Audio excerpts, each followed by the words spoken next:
네, 이번 장에서는 사회복지 그 실천 기술에서 가족 대상 실천 기술 사정에 대해서 알아보도록 하겠습니다. 우선 오늘 배울 거는 가족의 이해와 가족 대상 사회복지 실천, 그리고 가족 사정, 그리고 생태도와 가계도에 대해서 배울 것입니다. 알아볼 거고요.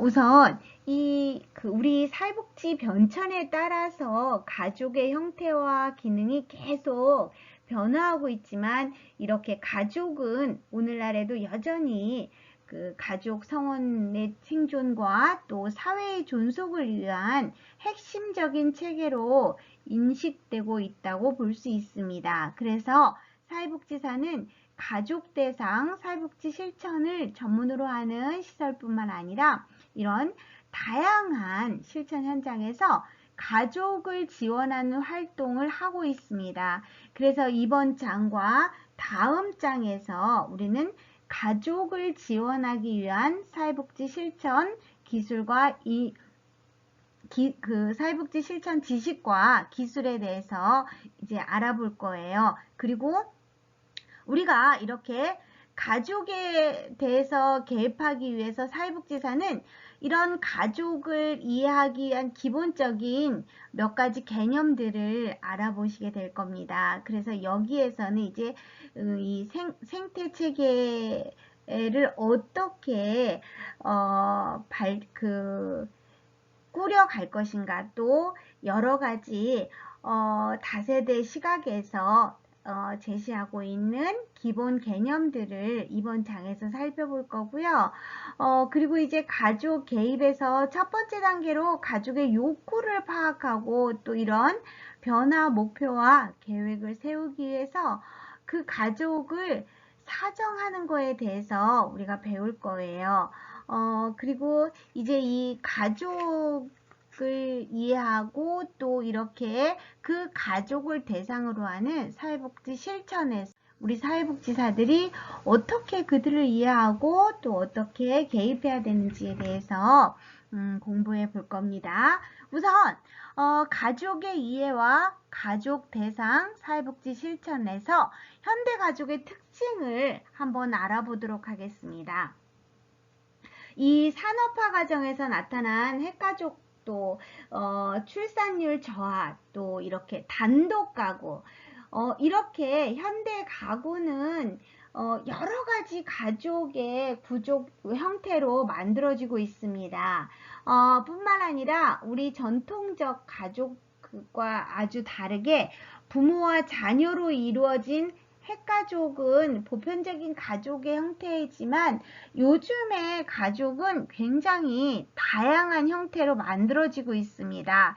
그래서 한부모 가족이라든가 무자녀 가족, 또 노인 가족, 또 이 밖에도 뭐 다문화 가족, 재혼 가족, 동거 가족, 동성애 가족, 뭐 여러 가지 형태로 요즘에는 굉장히 빠른 속도로 이 가족의 형태가 바꾸어져 가고 있는 그런 추세입니다.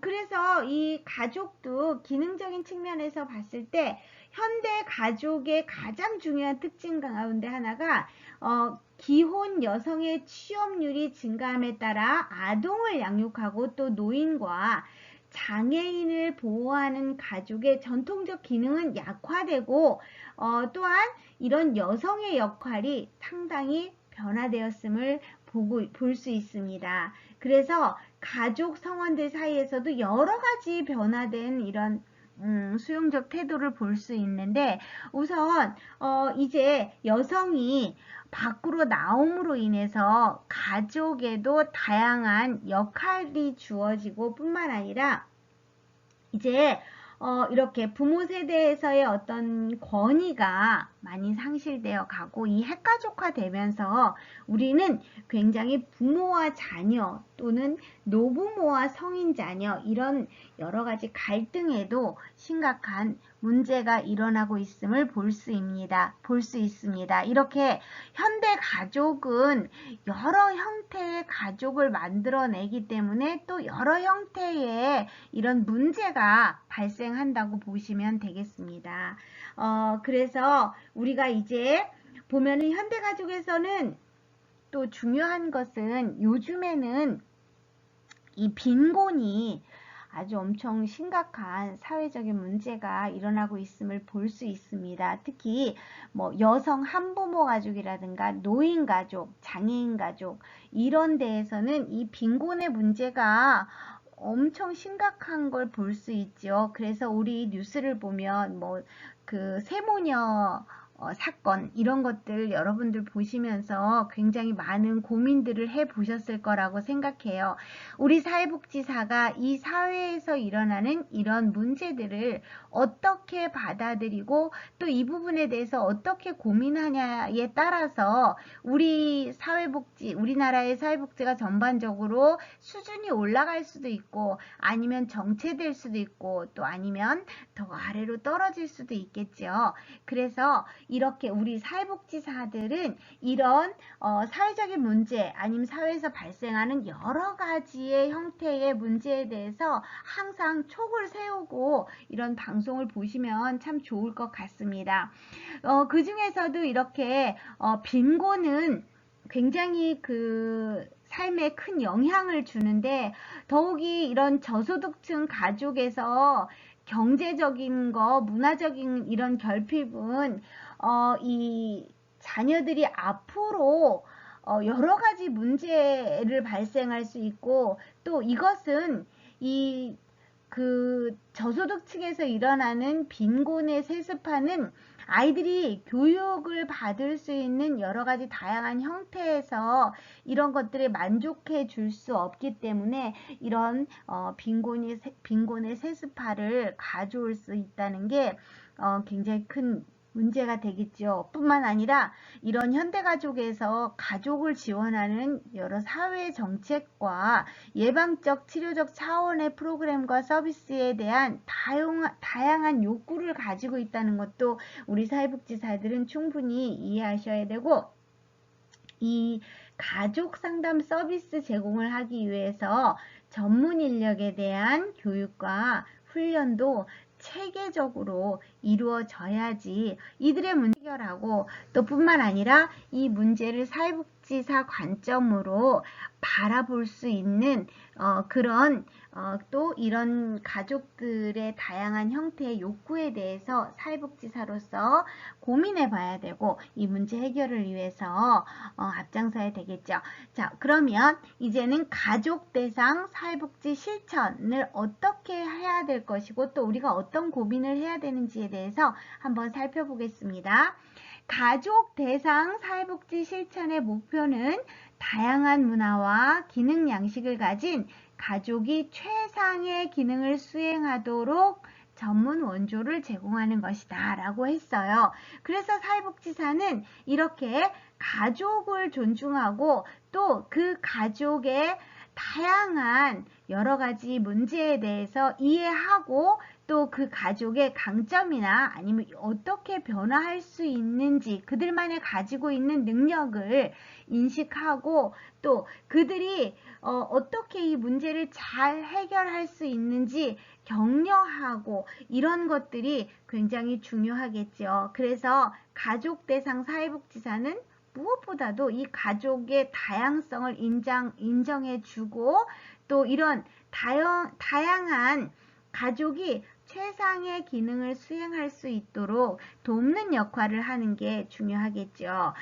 그래서 정상가족 혹은 가족의 정상성의 개념은 주류 이데올로기에 반영하는 억압적 성격과 또 이들이 가지고 있는 이 문화라든가 아니면 이런 여러 가지 병리적인 문제 또는 이런 그 결핍 또는 결함 이런 걸로 인해서 발생할 수 있는 이 그 범주에서 벗어날 수 있는 여러 가지들이 이런 문제들이 있기 때문에 이런 것들을 잘 살펴볼 수 있어야 되겠죠. 예를 들어서 우리 교과서에서도 나왔지만 이혼이나 사별로 인해서 한부모 가족에게 결손 가족이라는 용어를 사용해서 그들이 가지고 있는 가족의 구조 자체가 문제가 있다는 것을 낙인하고 있습니다. 이런 것들은 우리가 조심해야 될 부분이죠. 그래서 사회복지사는 이렇게 결손 가족이라는 용어 대신에 한부모 가족 또는 조손 가족, 다문화 가족, 노인 단독 세대 가족, 이렇게 가족에 대한 이해 또는 가족에 대한 명칭을 잘 정하는 것도 중요하겠지요. 그래서 우리는 그들이 가지고 있는 이런 좋지 않은 언어적인 문제도 우리 사회복지사는 잘 생각해서 이야기하는 게 중요할 것 같습니다. 그 다음에 보면은 이제 사회복지사는 가족을 공간과 시간의 관점에서 이해할 필요가 있다라고 이야기했어요. 이 가족을 공간의 관점에서 이해한다는 것은 이 가족의 환경과 어떻게 이 하나의 가족이 사회 체계를 이루고 서로 상호작용을 잘 하는가의 문제이거든요. 그래서 가족들 간에 이루어지는 여러 가지 체계와 동시에 이런 가족이 서로 공식적이든 비공식적이든 또 서로 지지해주는 체계 또는 이들이 지역사회와 또 이런 문화 이런 것들과 서로 어떻게 상호작용을 해서 이 체계를 이해할 것인가에 대한 고민도 하고 또 이 가족을 시간의 관점에서 이해한다는 것은 개인과 마찬가지로 이런 가족들에게도 생활 주기에 따라서 여러 가지 변화할 뿐만 아니라 또 가족의 관계나 아니면 그 가족의 전통이라든가 문화 이런 것들에 대해서 그 다음 세대까지 이것이 전승된다는 것을 알고 또 이런 것들이 서로 연결되어서 순환적으로 이루어진다는 것을 우리가 이해해야지만 이 가족과 어떤 가족의 생애의 주기에 따라서 계속 변화될 뿐만 아니라 이런 가족의 관계가 유지되고 또 그 가치가 인정받고 또는 그 다음 세대로까지 이어지는 거에 대해서 서로 중요한 것들 또 필요한 것들 이런 것들을 잘 이해해서 살펴줘야 되겠죠. 자, 그러면 이런 생태학적 가족을 한번 살펴보겠습니다. 가족은 환경과 끊임없이 상호작용을 하며 사회 환경과 상호작용을 통해서 이런 기본 욕구들을 충족하기 위한 여러 가지 자원을 우선 확보해서 그 가족 생활을 위한 기본 자원 소득과 직업이라든가 거주지, 이웃 환경, 교육이나 보건의료 이런 것들을 잘 살펴서 이 가족이 가지고 있는 환경과의 상호작용을 끊임없이 찾아봐야 되겠죠. 그래서 이 가족이 가지고 있는 주변의 상호작용 중에서 이런 적응적 균형을 잘 이루어지도록 만들어줄 뿐만 아니라 이 가족이 어떤 지원이 지금 결핍되거나 아니면 어떤 지원이 안 되어서 이 사회로부터 고립되어 있는 관계를 살펴봐야 되겠죠. 그래서 이 고립적 환경이 이들에게 주는 스트레스가 어떤 건가 또 살펴봐야 되겠죠.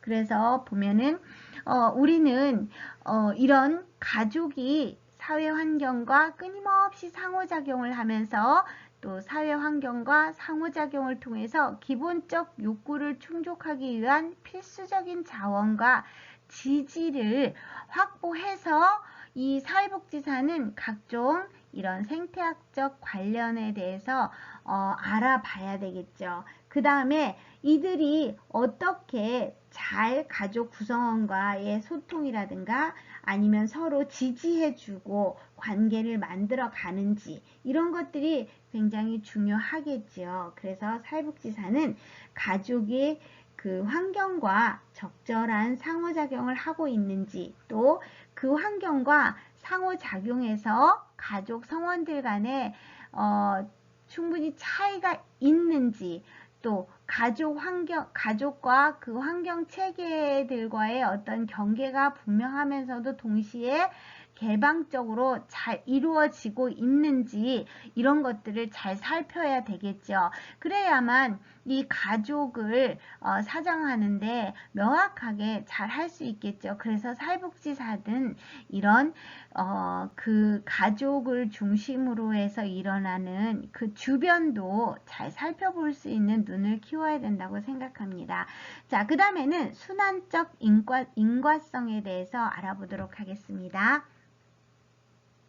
이 가족 내 성원의 변화는 다른 성원들과 가족 전체에 영향을 미친다고 합니다. 이런 영향은 다시 변화를 처음 가져온 이런 그 가족 성원에게 또 이런 계속 반복되는 이런 순환적 영향을 미치게 됨에 따라서 이 가족원 행동에 어떤 일을 하고 있는지 또 이 가족에게 어떤 작용과 반작용이 일어나는지에 대해서 충분히 잘 이해를 해야지 이 가족의 문제가 어떤 건지를 찾아낼 수 있겠죠. 그래서 우리는 이 가족 구성원이 어떤 행동을 하고 또 이런 행동이 그 가족에게 어떤 영향을 미치는지 이런 것들을 정말 잘 살펴야 됩니다.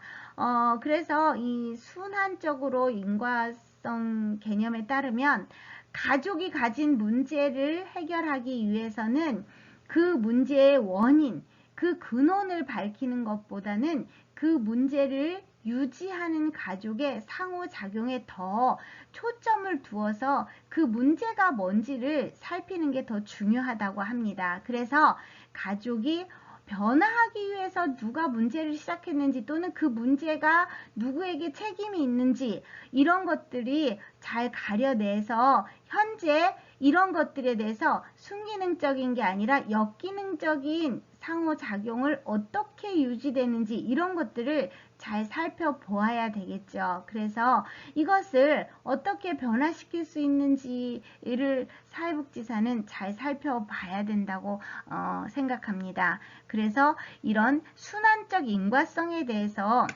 누군가가 이것에 대해서 순기능이 아닌 역기능의 작용을 하는 그 누군가를 찾아서 거기에서 그 문제를 해결할 수 있도록 이런 그 문제의 발생지를 찾아내야 되겠죠. 그래서 그 문제 해결을 위해서 그 문제를 지금 원인을 밝히는 것보다 문제를 유지하는 가족에게 더 그 초점을 맞춰서 그 문제에 시작되는 그 가족의 그 문제를 해결해 나가야 되겠죠. 그래야지만 이게 계속 반복되지 않고 어느 시점에서 그 고리를 끊을 수 있겠죠. 그래서 우리는 가족들에게 문제가 생긴다면 그 가족을 하나하나 꼼꼼히 잘 살펴보셔야 돼요. 여러 선생님들이 이제 사회복지사가 되어서 어떤 가족을 사정할 때 보면은 그 가족이 지금까지 내려왔던 그 문제도 중요하지만 그 문제를 분명히 해결할 수 있는데 누군가가 계속 그 문제를 들추어내서 그것을 계속 문제화하는 게 더 문제가 된다는 말이죠. 그렇기 때문에 그 가족의 지금 일어나는 그 문제를 가지고 있는 가족을 찾아내는 게 더 중요하다는 그런 이야기로 이해하시면 쉽을 것 같습니다. 자, 환류고리라는 거는 가족 그 성원들이 서로 주고받는 이런 환류고리를 통해서 가족 내 규범을 강화하고 변화에 적응하면서 항상적 균형 혹은 항상성을 유지하려고 한다. 가족 체계는 현재를 유지하려는 형태 유지성과 변화에 적응하려는 형태 발생성을 모두 가지는데 이 성원들 간에 이루어지는 이 환류고리에서 우리는 이들만에 가지고 있는 어떤 그들이 이것에 대해서, 이 문제에 대해서 항상 유지하고 싶은 요런 것들이 있는데, 이런 고리를 사회복지사가 바로 발견하고 이 문제에서 서로 가족들 간에 그 고리를 끊을 수 있도록, 예를 들어서 그 가족 구성원들 간에 어떤 규칙을 정했다. 그러면 그것을 반드시 지킬 수 있도록 가족 체계를 유지하고, 또 이런 것들에 대해서 더 이상 발전하지 않게끔 요런 그 변화할 수 있는 요런 것들을 만들어내야 되겠죠. 그래서 여기 보면은 이제 이렇게 돼 있습니다. 가족 성원들 규범을 서로 강화하고 규범으로부터 지나치게 벗어나려는 행동은 부적 환류 과정을 통해서 저지하고, 또 가족 성원들은 체계 안팎의 변화에 적응하려 하는 정적 환류 과정을 통해서 이 변화를 모색해야 된다 라고 써 있는데, 이것은 좀 더 쉽게 생각하면 이런 거죠. 이런 부적 강화와 우리 정적 강화 배웠잖아요. 그쵸? 근데 이렇게 서로 이어지려는 항상 그 균형을 유지하려는 그 거기에서 행동의 부적 강화와 이제 정적 강화를 보면, 우리가 부적 강화가 이런 그 환류 과정에서 나타날 때 가족들은 이거에 대해서 변화시킬 수 있도록, 또 변화될 수 있도록 이런 것들을 정적 강화로 더 변화시켜주면 되겠죠. 이것은 우리 여기 교재를 보면 이제 이렇게 나와 있습니다. 고등학생 자녀가 부모의 반대에도 불구하고 이성 친구와 계속 어울리자 부모는 자녀를 더욱 강하게 제재하게 되고, 이에 대해 자녀는 부모에게 반항에 가출해 버린다면 부모는 현실적 타협안을 찾음으로써 변화를 모색하게 된다. 이성 교제를 허락하되 언제 어디서나 만나는지 보고할 것, 또 성적이 떨어지지 않도록 노력할 것 등 이렇게 새로운 가족 규칙을 만드는 반응, 즉 정적 환류를 통해서 가족 규칙을 재검토하고 청소년 자녀의 자기 주장을 어느 정도 수용하게 된다. 자, 이렇게 우리가 환류고리라는 말로 해서 설명을 하다 보면 이게 굉장히 어렵게 느껴지실 수도 있겠지만, 우리 교과서에 보면 아주 쉽게 예가 나와 있어요. 이걸 보시면 더 쉽게 이해하실 수 있을 것 같아요. 그래서 여기 보면 이제 제가 읽어드린 거를 더 요약해드리면 이런 거잖아요. 자녀가 뭐 여자친구나 남자친구를 만났는데 부모들이 이것을 계속 강하게 못 만나게 하면 아이들은 더 가출을 해서 만나고 이런 상황이 벌어지는데, 그렇게 하기보다는 부모가 타협을 해서 이성교제를 하되 너네들이 어디서 만나는지 부모에게 항상 얘기하고, 만약에 성적이 떨어지면 너희들이 만날 수 없어, 이렇게 새로운 규칙을 만들어서 그들이 그 청소년 자녀들의 이야기도 어느 정도 수용해주고, 또 부모들의 이야기도 어느 정도 수용해서 새로운 그 가족의 규칙을 정해서 이들이 그 같이 상호작용을 하면서 잘 보낼 수 있는, 이렇게 만들어 간다는 게 이제 이 이야기예요. 근데 뭐 이렇게 뭐 환류고리를 통해서 부적 환류 과정, 뭐 정적 환류 과정 이렇게 말을 하니까 조금 우리가 사용하지 않는 언어들이 나와서 어려운 거지, 우리가 실질적으로 이렇게 쉽게 예를 생각하면 어려운 말은 아닌 것 같습니다. 자, 그 다음에 가족의 구조를 한번 살펴보도록 하겠습니다. 가족 체계는 구조, 즉 가족 성원들이 조직화된 상호작용 유형을 가진다. 가족을 형성하는 성원들은 구성에 따라서 핵가족, 다세대 가족, 한부모 가족 등 다양한 구조가 있으며 부모와 자녀들 간의 위계가 형성됨에 따라서 가족 내의 구조를 이루어진다. 또한 가족 내 세대의 성, 관심 등으로 구분되는 다양한 하위 체계를 가진다 라고 되어 있습니다. 그 대표적인 가족 내 하위 체계는 부부 하위 체계, 또 부모 하위 체계, 또는 부모 자녀 하위 체계, 형제 자매 하위 체계 등이 있습니다. 그래서 이렇게 가족 구성원들이 동시에 여러 하위 그 체계에 속하고 또 어린 자녀가 있는 그 아버지는 아내와 부부로서 부부 하위 체계를 이루어진다고 했는데 이것도 이것을 그냥 가만히 읽어보면 충분히 이해할 수 있는 말인데 이제 이런 그 가족 체계에 대해서 설명하고 있는 거거든요.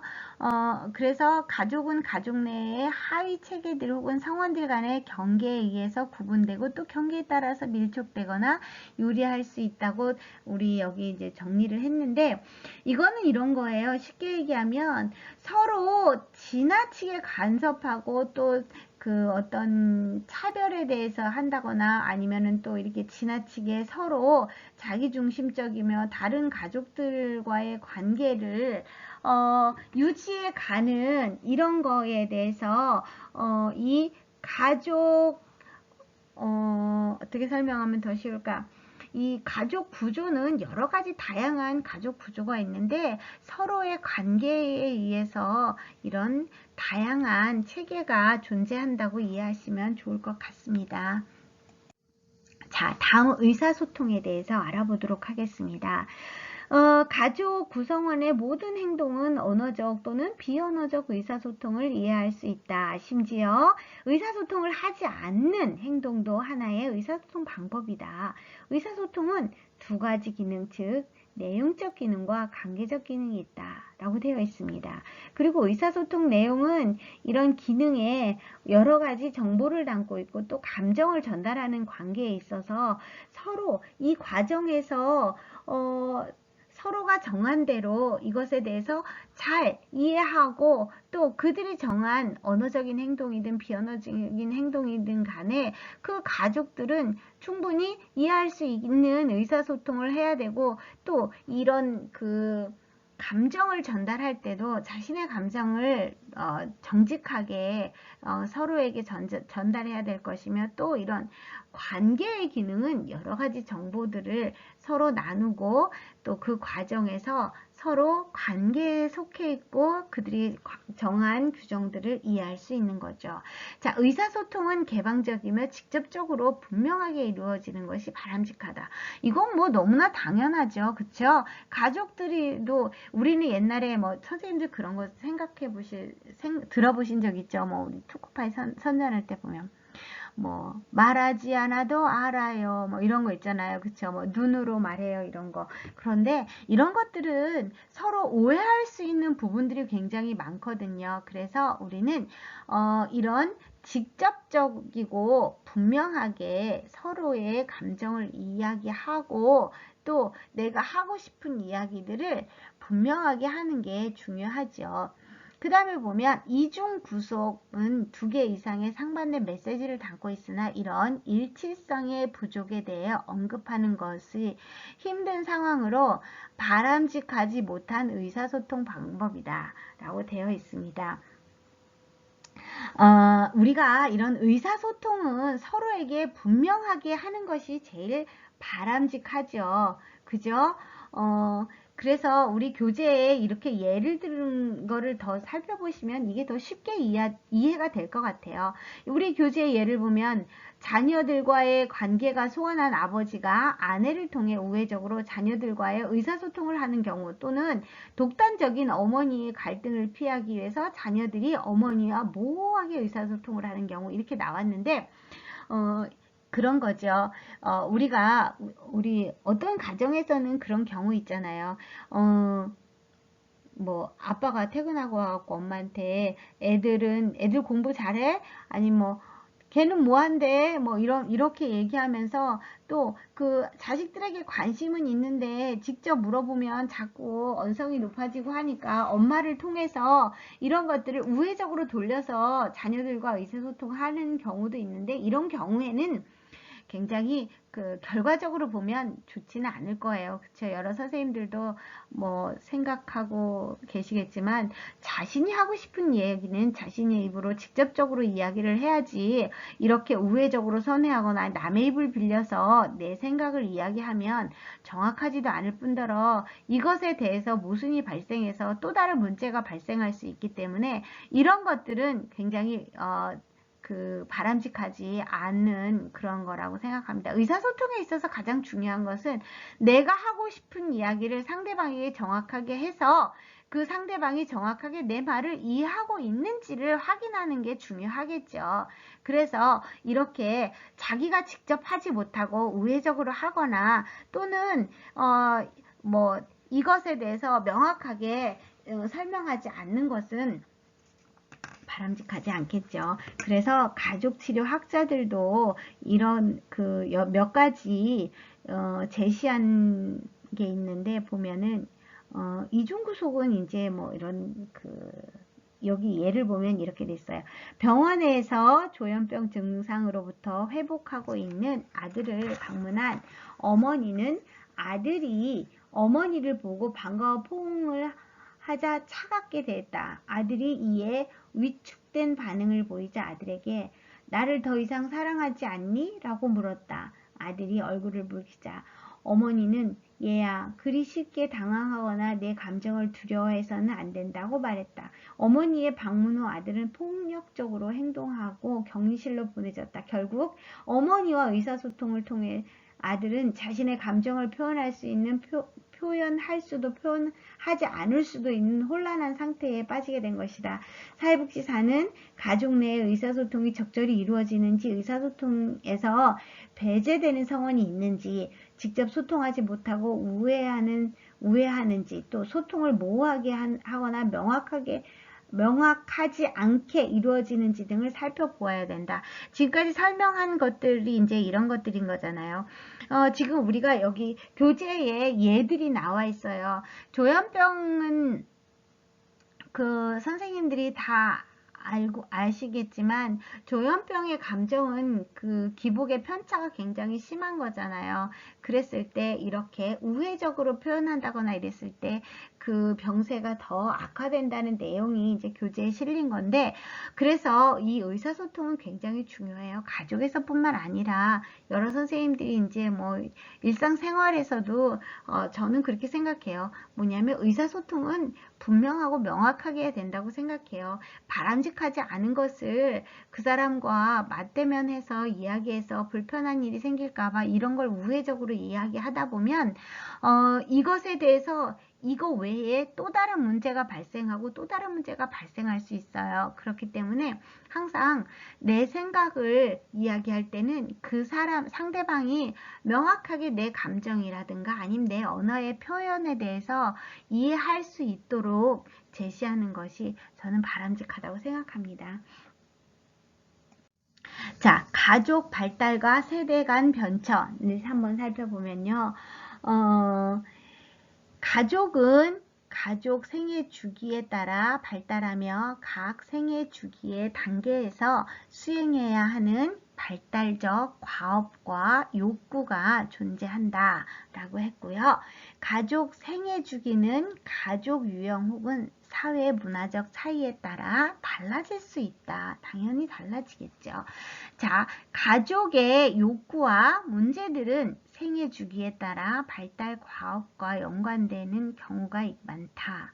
가족은 생애 주기에 따라 발달할 뿐 아니라 가족의 문화적, 종교적 유산과 신념 체계, 또 가치, 관계 유형, 역할, 분위기 등이 이전 세대에서 다음 세대로 전승함에 따라 여러 세대에 걸쳐서 발달하고 사회 병리적인 행동 역시 세대 간에 전승되기 쉽다라고 되어 있습니다. 그래서 우리가 이 가족 발달을 보면은 그 한 공간에서 쭉 자라는 게 생활하는 게 가족이잖아요. 그래서 그 가족의 고유한 문화가 있어요. 그런데 그 문화가 이렇게 그들에게 가지고 있는 신념의 체계를 만들거나 아니면 이것에 대해서 가치를 중요시하는 이런 그 가족만의 문화를 만드는데 이런 것들이 이게 병리적인 현상이 되었을 때 문제가 되는 거잖아요. 그래서 뭐 우울병이나 아니면 조현병이나 이런 병들은 이런 세대 간에 걸쳐서 전승되기 쉬운 하나의 그런 그 가족 문화 형태에서 나오는 병일 수도 있다고 말하는 사람들도 있거든요. 그래서 그 가족 형태에서 나타나는 어떤 그 유전되는 이런 병들이 있다면 그런 것들도 잘 살펴서 그들의 문제가 어떤 건지 또 지금도 그 문제를 가지고 있는 가족이 누군지를 밝혀서 적절하게 대처하고 또 적절하게 치료하는 것이 중요하겠지요. 그래서 사회복지사는 가끔은 이제 그런 것 같아요. 뭐냐면, 우리가 이론적 지식을 배우고 또 현장에 가서 이런 여러 가지 사회복지 실천을 하는 것들에 대해서 보면, 그 가족의 형태를 쭉 살펴보고 그 가족의 뭐 가계도나 생태도를 한번 쭉 보면 이 가족이 가지고 있는 문제를 쉽게 발견할 수 있을 뿐만 아니라 이 가족이 가지고 있는 문제를 어디서부터 정리를 해야 되겠구나 라는 개념이 생기실 거예요. 그래서 우리가 오늘 배우는 이 가계도나 생태도 같은 거는 좀 선생님들 스스로 그려낼 수 있고 읽어낼 수 있을 정도로 공부를 해 두시는 것이 중요하리라 생각합니다. 그래서 그 가족만이 가지고 있는 어떤 이런 사회병리적인 문제가 어떤 것인지 또 그 가족만이 가지고 있는 어떤 그 장점이라든가 아니면 단점이라든가 아니면 그것으로 인해서 발생되는 여러 가지 문제가 있다면 어떤 것이 있는지 이런 것들을 잘 사정해내는 그런 것도 사회복지사의 굉장히 큰 역할이라고 생각합니다. 자, 그럼 이제 우리가 이 가족을 대상으로 해서 실천 기술, 여러 가지 실천 기술 중에서 이제 가족 사정을 한번 해 보도록 하겠습니다. 자, 우선 이 가족을 대상으로 사회복지 실천에서 가족 사정은 아주 중요해요. 왜냐하면 그 가족을 여러 가지 그 다차원적으로 사정하고 이것을 바탕으로 해서 그들의 가족에게 어떻게 개입할 것인가를 계획을 해야 되기 때문에 우리 사회복지사는 이 가족이 어떤 그 형태를 가지고 있는지 또 이 가족을 위해서 어떻게 개입할 것인지에 대해서 이 사정을 통해서 이제 할 건데 그래서 이게 굉장히 중요하거든요.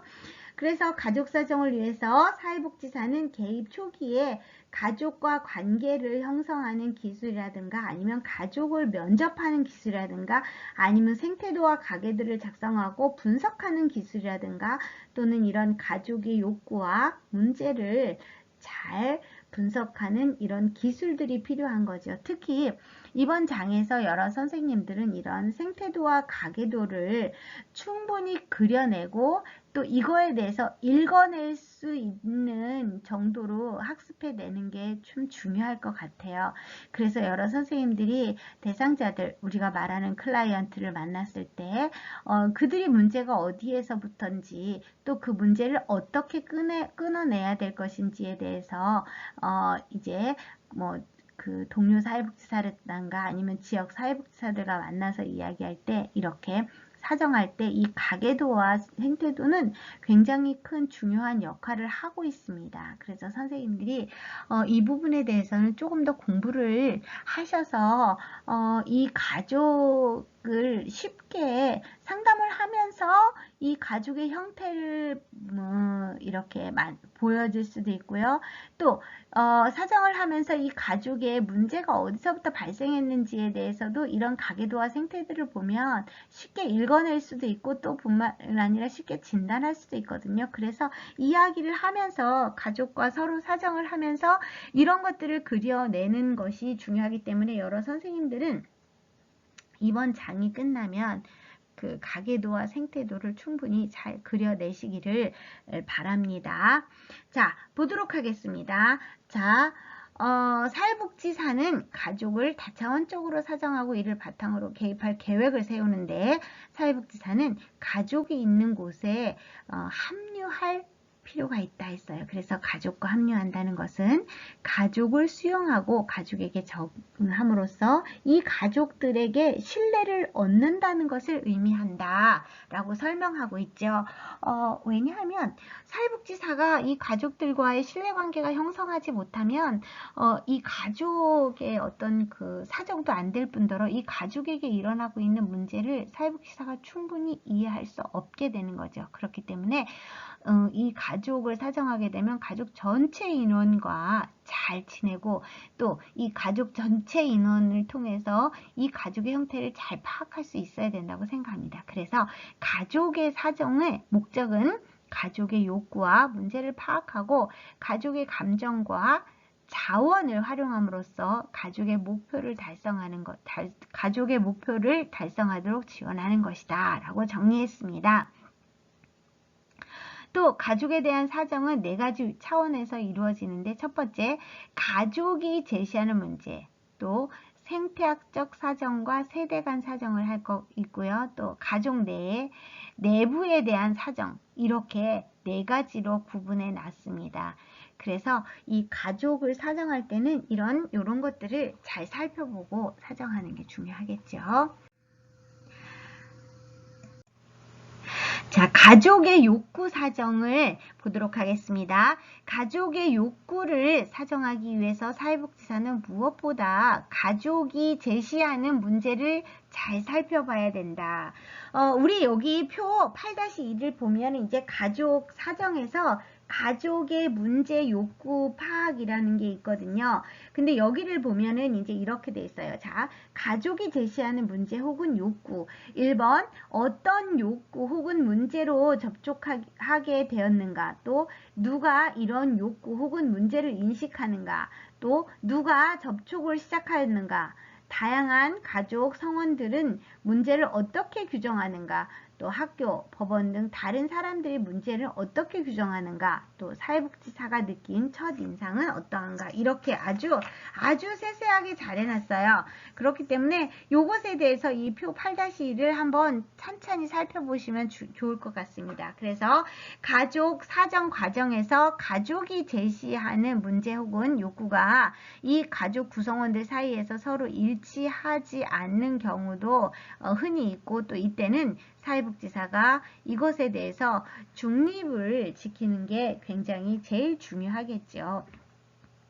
그래서 서로의 이야기를 서로 모난 부분들에 대해서 이야기를 잘 들어주고 사회복지사는 어느 한 편이 되는 게 아니라 이들의 문제 그 가족 구성원들 간에 서로 원하는 욕구가 어떤 건지를 잘 들어서 이것에 대해서 중립적으로 이야기해주고, 또 사회복지사는 이런 거에 대해서 그 판단의 근거를 만들어야 되기 때문에 항상 한편으로 쏠리지 않도록 유지하는 게 되게 중요하겠죠. 그 다음에 문제 해결 주체는 가족이므로 어느 부분에 초점을 두고 진행할 것인지 가족들이 결정하도록 지원한다. 이것은 우리가 그 앞에서 배웠을 때 그 가족들 뿐만 아니라 각 개인에게도 자기결정권이라는 거 우리가 설명했잖아요. 그쵸? 그래서 가족도 마찬가지로 그들의 문제는 그들이 결정하고 그들이 해결할 수 있도록 돕는 게 사회복지사지,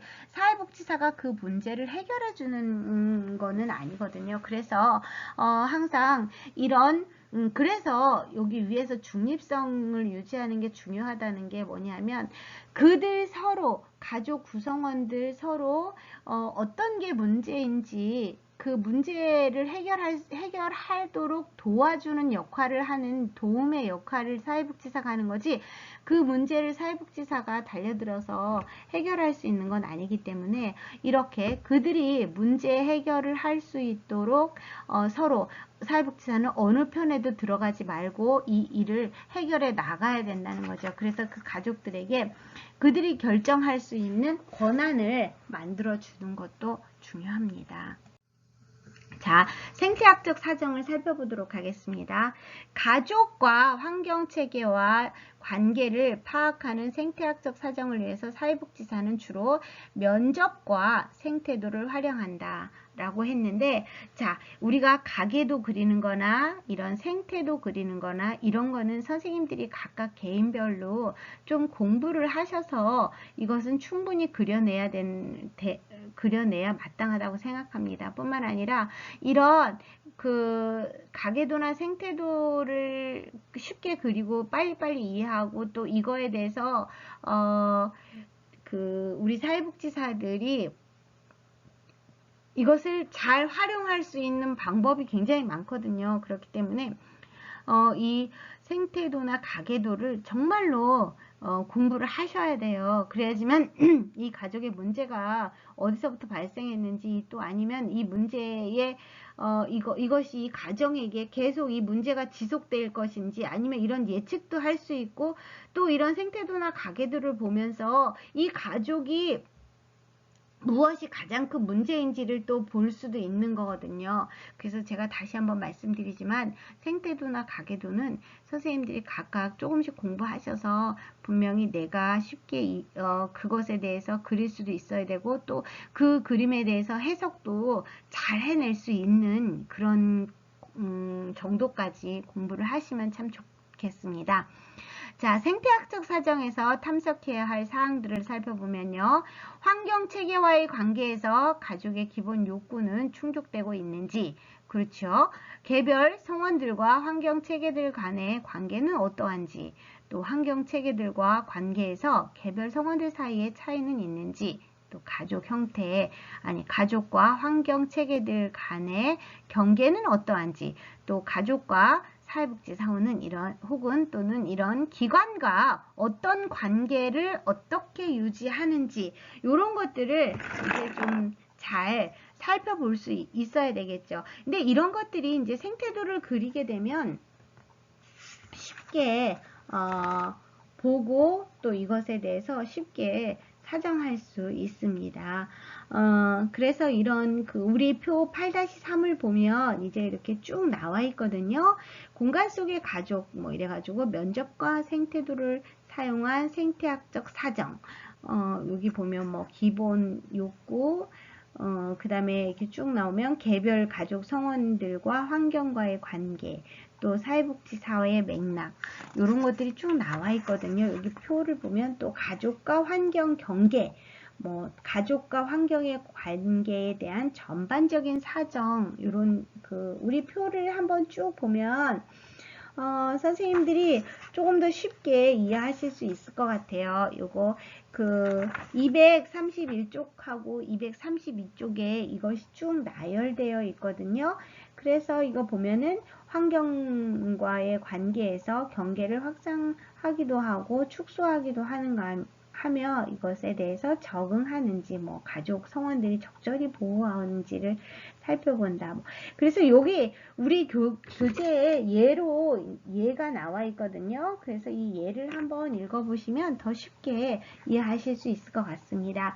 자, 예를 제가 그럼 읽어드리겠습니다. 주로 비난하며 부정적으로 반응하는 확대 가족과 거리를 둠으로써 성원들을 보호하는 경계를 확립하며 적응할 수 있다. 결국 이런 생태학적 사정에서 중요한 것은 가족이 이런 환경체계들과의 적응적 균형을 이루는지, 이런 게 굉장히 중요한 거죠. 그래서 이 가족이 필요한 지지와 자원들이 어떤 환경체계에서 적절히 주고받는지, 서로 상호작용을 하는지, 이런 것들을 잘 파악해야 되겠죠. 그래서 예를 들어 빈곤 빈곤 가족인 경우에는 필요한 자원들과 또 이 잘 지지받고 있는지, 또 그들이 필요한 게 잘 주어지고 있는지, 이런 것들이 서로 그 도와주는 사람과 도움을 받는 이런 그 환경이 잘 이루어지고 있는지, 이런 것들에 대해서 기술적으로나 아니면은 이런 생태학적 사정을 통해서 잘 파악할 수 있다는 것을 이제 보여주고 있습니다. 그래서 이 생태학적 사정에서는 보면 여기 탐색해야 될 사항들, 제가 아까 읽어드렸던 이런 부분들에 대해서 이해하시면 좀 더 쉬울 것 같습니다. 자, 이번에는 세대 간의 사정을 한번 보도록 하겠습니다. 세대 간의 사정은 사회복지사가 면접 또는 가계도 이런 여러 가지 자료들을 활용해서 이 세대가 어떻게 이루어졌는지를 우선 살펴봐야 되겠죠. 그죠? 그래서 이 세대 간 사정은 여러 세대에서 반복되는 가족의 유형, 관계, 또 문제, 이런 것들이 어떤 건지를 살펴보고, 또 이와 관련된 확대 가족에서 어떤 관계를 맺고 있는지, 이런 거에 대해서 잘 탐색을 하셔야 되겠죠. 그래서 세대 간의 이런 어떤 그 사정에 우리 표 8-4를 보면 여기 이렇게 나와 있어요. 시간 속의 가족. 그래서 면접과 가계도, 문서, 방문 등을 통해서 이런 세대 간의 사정을 하는데, 가족의 그 유형을 보면 가계도 연구에서 나타난 가장 중요한 가족 유형이 어떤 건지, 또 불시에 혹은 비극적 죽음이라든가 아니면 이주, 별거, 이런 것들을 통해서 상실한 가족의 경험이 있는가, 아니면 이런 수치감이나 고통, 비밀을 간직하고 있는 어떤 특정 주체나 사건들이 있는지에 대해서 살펴보고요. 또 건강과 관련해서 이렇게 세대 간에, 가족 간에 어떤 그 관계가 있는지, 이런 것도 살펴보고요. 뿐만 아니라 이제 이 가족의 어떤 패러다임 측면에서 봤을 때 가족들 스스로 어떻게 이것을 인정하고 생각하는지, 이런 것도 살펴보고요. 또 이들이 가지고 있는 신화나 아니면 이 중요한 이야기는 어떤 게 있는지, 이것도 되게 중요하고요. 또 그들이 생각하는 사건들, 또 이런 것들에 대해서 어떻게 하고 있는지, 또 이런 것들이 되게 중요하죠. 어떤 가족은 예를 들어서 이제 6.25 참전 가족이 있다고 쳐봅시다. 예를 들어서. 그러면 그들에게 6.25는 어떤 의미인지, 또 그들의 6.25 때는 6.25 날이 되면 어떤 행사를 하는지, 이런 그 가족들만의 가지고 있는, 그들이 스스로 내적인 힘으로 가지고 있는 이런 그 신화라든가 아니면 영웅, 이런 것들이 어떻게 살피고 있는지를 살펴보는 게 중요하다는 얘기죠. 그래서 세대 간의 사정을 통해서 사회복지사는 여러 세대에 걸쳐 내려오는 그 가족의 전통과 의식, 문화적, 종교적 유산, 또 긍지, 이런 것들을 잘 탐색해서 이 세대 간에 전수되는 이런 가족들 구성원의 공식 또는 비공식 역할을 잘 살펴볼 필요가 있다 라고 했고요. 또 사회복지사는 이렇게 세대 간의 사정을 통해서 정서단절이라든가 해결되지 않은 가족 문제, 또 역기능적 역할 등에 대해서 잘 탐색해서 이런 문제들을 해결하고 또 끊어갈 수 있도록 이제 해야 되겠죠. 그래서 우리 여기 표에 233쪽에 보면 이제 표가 쭉 나오거든요. 233쪽, 234쪽에 보면 이제 이렇게 표로 나와 있으니까 한번 잘 보시면 좋겠습니다. 그리고 우리 책에 이렇게 예를 쉽게 드러났어요. 그래서 제가 이 예를 다 읽어드리기 어려우니까 선생님들이 한 번씩 이 예를 읽어보면 더 쉽게 이해하실 수 있으리라 생각되어집니다. 자, 가족 내부 사정을 살펴보도록 하겠습니다. 가족 내부에 대한 사정에서 가족의 구조, 가족 내 하위체계, 역할, 의사소통 등 이런 거에 대해서 탐색하고 이를 위해 관찰 면접이나 생태도 등을 활용하는 게 좋다고 이렇게 되어 있습니다. 그래서 우리가 이 생태도, 가계도를 계속 이야기한 것 중요한 것들, 중요한 이유가 바로 이런 거예요. 이런 거를 통해서 이 가족이 가지고 있는 구조라든가 아니면은 이 가족이 어떻게 누구와 의사소통이 가장 잘 되는지, 또 누가 누구와의 어떤 그 체계를 유지하고 있는지, 이런 것들을 이런 가계도나 생태도를 통해서 쉽게 알아볼 수 있거든요. 그래서 이렇게 제가 계속 공부를 따로 하시라고 말씀드리는 겁니다.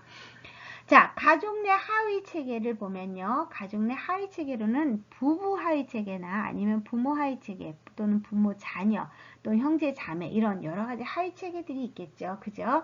그래서 이들의 특성에 따라서 뭐 성별이라든가 아니면 취미, 뭐 또 아니면은 뭐 여러 성향, 또 가치관, 뭐 이런 거에 의해서 이런 하위 체계가 형성되겠죠. 그리고 이런 하위 체계를 통해서 그들끼리만의 어떤 끈끈한 정이라든가 그들만의 누리는 어떤 힘이 있을 수 있겠지요. 여러 선생님도 한번 잘 생각해 보시면 그런 거 있을 거예요. 가족 중에서도 나하고 좀 말이 통하고 나하고 좀 이렇게 생각이 비슷하거나 아니면 내가 그래도 우리 형제 중에서 누구하고 잘 통해, 뭐 이런 경우들 있잖아요. 그쵸? 그런 것들을 생각해 보시면 이해가 더 쉬울 것 같습니다. 자, 가족 내 하위 체계를 살펴보면요. 여기 쭉 나와 있죠. 네 가지가 있습니다. 부부 하위 체계, 부모 하위 체계, 부모 자녀 하위 체계 또는 형제 자매 하위 체계, 이렇게 있는데 이것에 대해서 하나씩 살펴보면요. 우선 부부 하위 체계는 뭐 부부, 남편과 아내로 이루어진 체계로 사회복지사는 부부가 서로 도움이 되고 만족스러운 관계를 맺고 있는지, 서로 적응을 잘 하는지, 동시에 서로 평등하게 이루어지는지, 이런 것들을 잘 살펴보면 되겠죠. 그래서 부부가 가지고 있는 여러 가지 경우의 수들을 살펴보면 되겠고요. 또 그 부모와 자녀 중에서 어떤 관계를 맺고 있는지를 잘 살펴보면 되겠죠. 자, 부모 하위 체계는 그 아버지와 어머니로 이루어진 체계로서 사회복지사는 부모가 적절한 부모 기술을 갖고 있는지, 또 부모의 역할을 위해서 필요한 사회적 지지와 자원을 가지고 있는지, 또 자녀를 통제하고 지도하는 이런 권위가 있는지, 이런 것들을 잘 살펴서 이 부모는 자녀를 서로 아버지와 어머니가 잘 공동 양육을 할 수 있도록 서로 존중해 줘야 되는 거겠죠. 자, 우리 책에 여기 예도 잘 나와 있거든요. 그래서 이 예를 한번 살펴보시면 되고요. 자, 그 다음에 부모 자녀 하위 체계, 이거는 우리가 이 부모와 자녀들의 서로 애착의 어떤 그 질이 어떠한가. 요즘에 왜 이런 거 있잖아요. 맞벌이 부부를 하다 보니까 시간적으로는 그 자녀들에게 충분한 시간을 하려 하지 못하지만 내용 면에서는 자녀들이 부모를 이해하고 또 부모는 자녀를 이해하고, 이런 관계를 잘 살펴보시면 더 쉽게 이해가 될 것 같습니다. 그 다음에 형제자매 하위 체계는 사회복지사는 형제자매 간의 관계에 갈등적이거나 경쟁적이거나 혹은 지지적인지, 형제자매 사이에서 감정적 유대관계를 형성하고 있는지에 대해서 잘 살펴보면 뭐 여기는 그리 어렵지는 않을 것 같습니다.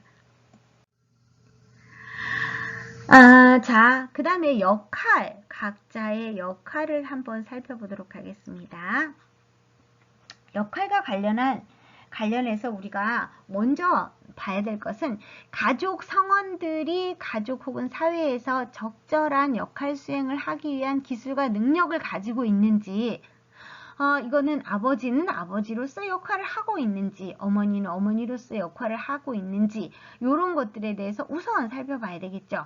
그리고 각 가족들은 역할 분담이 적절히 균형적으로 잘 이루어지는지, 이거는 예를 들어서 맞벌이 어머니가 있다고 하면 뭐 아버지가 가부장적인 생각에 의해서 뭐 가정 살림을 전혀 안 해준다거나 이러면 문제가 되겠죠. 또 자녀들도 그런 아버지 아버지를 보고 또 뭐 가정일은 소홀히 한다거나 아니면 또 어머니와 아버지의 어떤 불편한 관계 속에서 자식들이 또 부정적으로 생각하거나 이런 관계들, 이런 것들을 볼 수가 있겠죠. 또 역할을 부여하는 과정에서 갈등 혹은 융통성이 있는지, 이거는 우리가 성적인 고정관념의 틀을 가지고 있는지, 아니면 이 가족들은 각각의 역할을 자유롭게 잘 분담해서 하고 있는지, 이런 것들을 보는 거죠.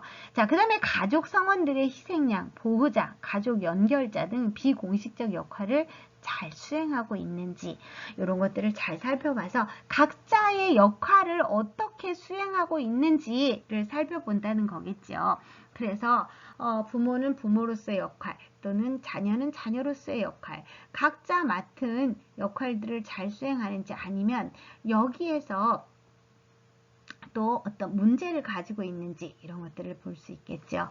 자, 그 다음에 의사소통을 한번 보도록 하겠습니다. 의사소통과 관련해서 살펴볼 사항은, 사회복지사는 가족 성원들이 서로 분명하고 일관성 있는 메시지를 주고받는지, 또 의사소통 당사자들 사이에 직접적으로 이루어지는지, 또는 제3자의 성원을 통해서 간접적으로 이루어지는지, 이런 것들을 우선 이 의사소통 기술에서 사회복지사들은 배워야 되겠죠.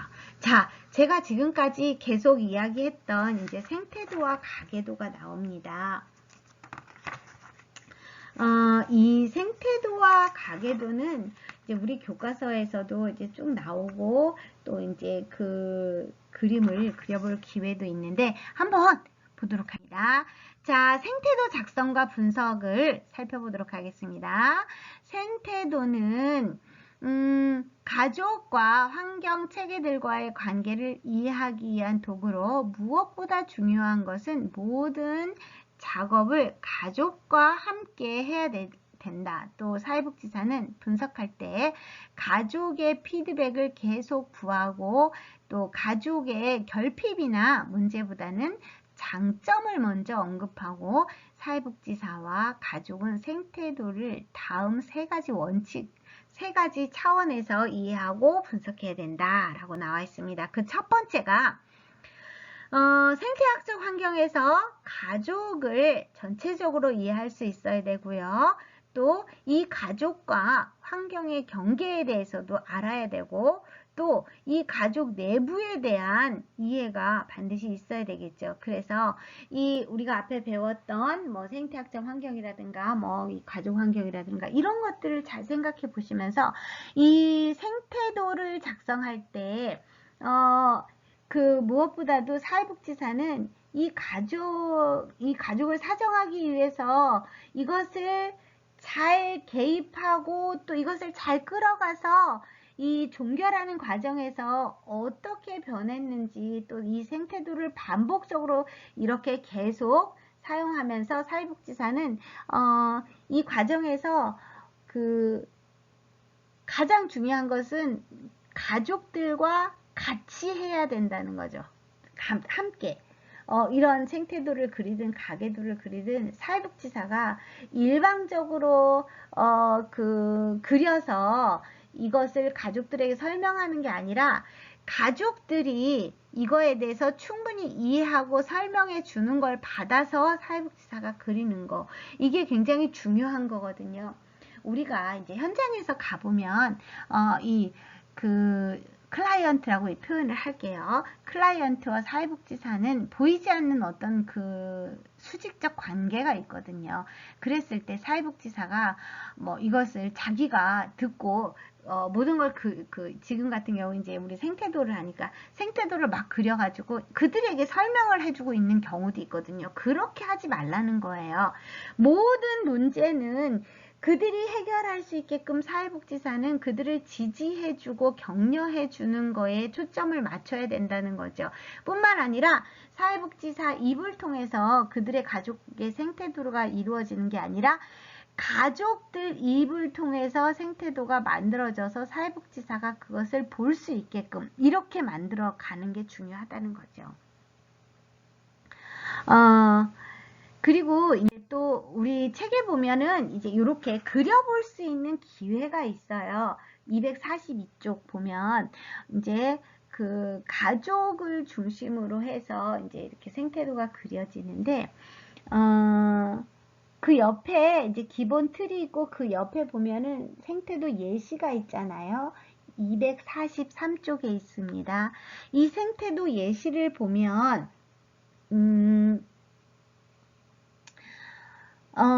아주 그 뭐랄까 기본적인 거는 그거예요. 네모는 남자, 동그라미는 여자, 뭐 이렇게 해갖고 이제 쭉 가족들을 그리고, 또 여기 보면 그들이 좋아하는 거, 또 그들이 어떻게 반응하는지 뭐 이런 것들도 이제 쭉 나와 있거든요. 네, 이런 거는 선생님들이 한번 정말로 잘 한번 살펴보시고요. 우선 가족을 전체적으로 잘 이해하는 게 되게 중요하다는 걸 기억하시면 좋겠어요. 그래서 생태학적 환경에서 가족을 전체적으로 이해하고, 또 이 가족과 환경의 경계에 대한 것에 분명한 이해가 있어야 되고요. 또 이 가족 내부에 대한 이해가 사회복지사는 분명히 이해가 있어야 되겠죠. 자, 그 다음에 이제 우리가 이제 가계도를 볼 건데, 이 생태도를 한번 잘 살펴보시면 이 사람이 어떤 관계를 유지하고 사는지 그런 것도 볼 수 있고요. 또 이 서로 어떻게 에너지가 흐르고 있는지, 지금 여기 파란색 화살표로 되어 있는 게 이제 이 에너지의 흐름 방향을 표시한 건데, 이런 것들도 이제 잘 살피면서 어떤 쪽으로 갔을 때 누가 에너지를 가장 많이 받고, 또 그들과의 관계가 어떻게 이루어지는지를 볼 수 있습니다. 다음에 가계도를 한번 보도록 하겠습니다. 가계도 작성과 분석. 이래서 가계도는 가족 내 역동을 이해하거나 가족이 여러 세대에 걸쳐 발전시켜온 가족의 역할이나 유형, 관계 등을 가족과 함께 우호적이고 상호적인 방법으로 살펴보기 위한 도구라고 했습니다. 자, 그래서 이 가계도 작성을 위해서 활용할 수 있는 질문들이 우리 교재 246쪽에서 246쪽에서 보면 그 표에 쭉 나와 있어요. 그래서 248쪽까지 이제 이렇게 쭉 나와 있거든요. 요거를 선생님들이 한번 쭉 여기 246쪽부터 248쪽까지 한번 쭉 읽어보시는 게 중요할 것 같고요. 그러면 그걸 읽어보고 이제 그 다음에 249쪽에 있는 가계도를 한번 살펴보시면 충분히 이해하실 것 같습니다. 자, 보면 가계도를 다음 4가지 차원을 분석할 수 있다. 첫째, 가족의 구성과 구조를 분석할 수 있고, 또 가족의 생애 주기를 분석할 수 있고, 또 세대 간 유형의 반복이 있는지를 볼 수 있고요. 또 가족 성원들의 역할과 기능에서 균형이 이루어지는지를 분석해 낼 수 있다 라고 써 있습니다. 이렇게 가계도는 그 하나의 가족을 분석해서 보는데 큰 역할을 해요. 그래서 지금 보면 뭐 질문이라든가 아니면 또 그 가계도를 통해서 얻을 수 있는 여러 가지 사건들, 또 가족에게 이루어졌던 아주 큰 문제들, 뭐 이런 질문에 다 나와 있어요. 그래서 이 가계도를 그릴 때는 뭐 부모님의 이름, 출생연도, 사망연도, 뭐 직업, 건강, 사망 원인, 또 그 형제들은 어떻게 이루어졌는지 이렇게 자세하게 나와 있거든요. 그래서 우리 선생님들이 이거를 볼 때, 또 이것을 그릴 때 이 가계도는 아주 기본적으로 그려야 되는 것들이 쭉 나와 있거든요. 그래서 가족의 어떤 그 상호작용이라든가 아니면 가족의 병력, 또 이 가족의 기타 정보들, 뭐 예를 들면 종교라든가 교육, 직업, 병무, 법적 문제, 신체적 혹은 성적 학대, 뭐 또 뭐 있습니까? 아이고, 약물 남용 이런 것까지도 다 나와 있거든요. 그리고 또 이제 이것은 생태도에 비해서 가계도에서 사용하는 이런 기호는 굉장히 다양하고 복잡합니다. 그래서 여기 조금 넘겨보면 이제 가계도에 사용되는 여러 가지 기호들이 있거든요. 그래서 맥골드립과 동료들은 이런 가계도를 작성하기 위해서 사회복지사가 활용하는 질문들을 이렇게 쭉 나열해 줬어요. 우리 교과서에. 그리고 나서 이런 것들을 통해서 이제 그 가족이 구성원, 어떻게 구성되고 있는 구조를 분석할 수 있고요. 그래서 이 가족은 누가 이혼을 했는지, 또 누가 재혼을 했는지, 또 지금 결혼한 상태와 또 형제 또는 이런 자매들의 부모에 대해서 어떤 기대와 태도를 가지고 있는지 이런 것들도 분석할 수 있고요. 또 가족의 생애 주기를 분석할 수 있는데 이거는 가족이 생애 주기에 따른 변화에서 성공적으로 적응해 왔는지를 잘 검토해 볼 수도 있고요. 예를 들어서 가족의 상실 직후에 지나간 자녀가 또 결혼한다면 이 해결되지 않은 가족 한 명을 상실한 이런 애도의 문제는 또 어떻게 해결할 수 있을까? 또 세대 간에 이런 유형이 반복되고 있는지 이런 것도 살펴볼 수 있고요. 우리 교재에서 보면 이제 249쪽에 보면은 이 가계도를 그린 게 딱 나와 있는데 우선 여러 선생님들도 한번 자기들을 중심으로 해서 여러 선생님들을 중심으로 해서 각 그 가족이 이루어지고 있는 이 가계도하고 생태도를 한번 그려보시고요. 이 에너지의 생태도에서는 에너지의 흐름이 어떻게 이루어지고 있는지를 한번 보시면 좋을 것 같아요.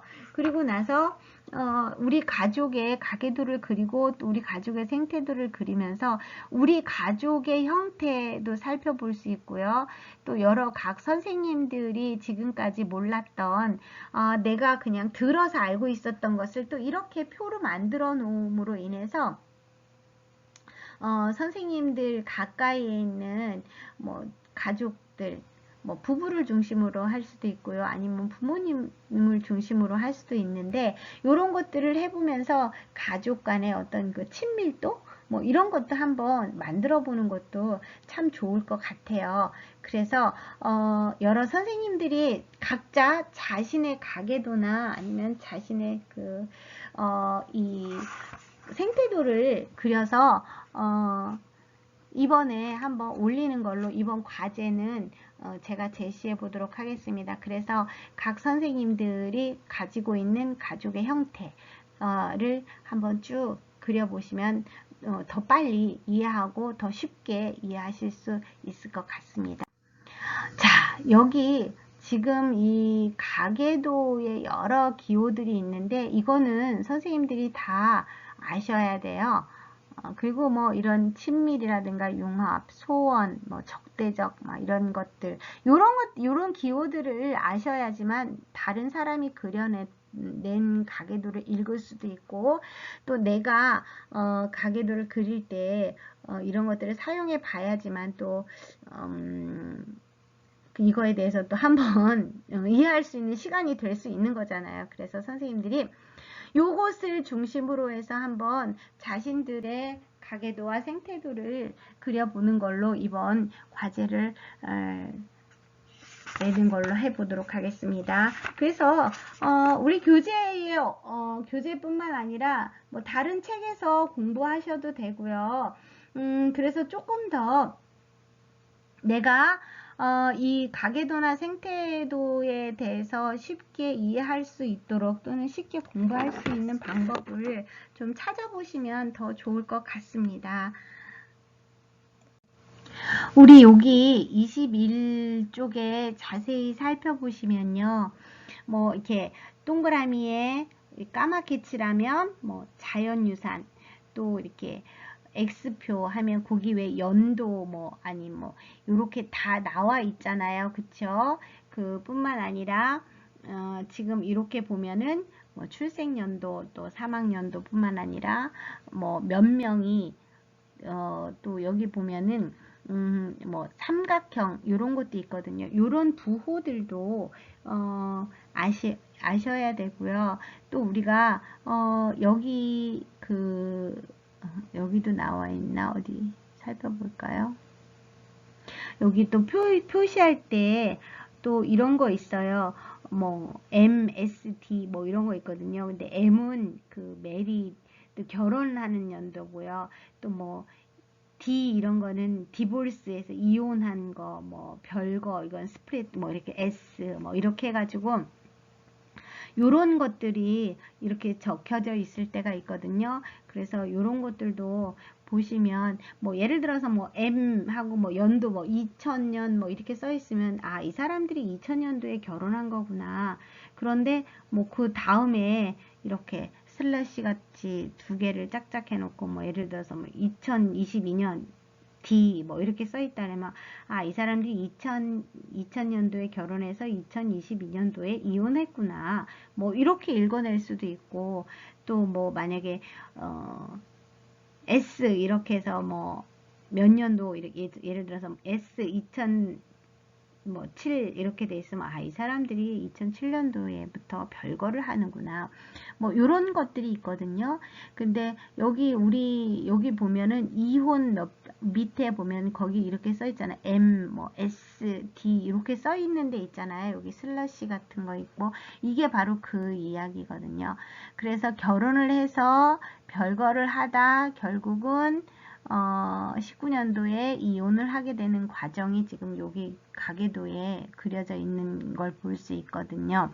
그 옆에 이혼 후에 다시 또 재결합 뭐 그래서 보면은 이 19년도에 이혼을 D라고 써 있잖아요. 그렇죠? 그래서 이혼을 한 다음에 다시 그 옆에 보면 뭐라고 써 있나요? 영어로다가 뭐라고 써 있는데 이건 재결합 해갖고 20년도라고 이렇게 되었잖아요. 그죠?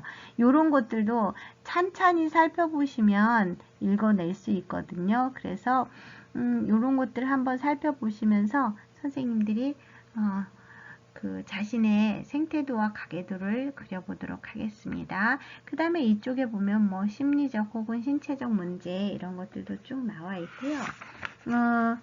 또 이제 자녀의 출산 같은 거, 뭐 입양, 위탁, 뭐 쌍둥이, 이란성 쌍둥이, 일란성 쌍둥이, 뭐 이런 표현하는 것들도 나와 있고요. 또 뭐 이런 친밀함, 소원함 이런 것들도 나와 있으니까 요거를 보시고 그려보도록 하시면 되겠습니다.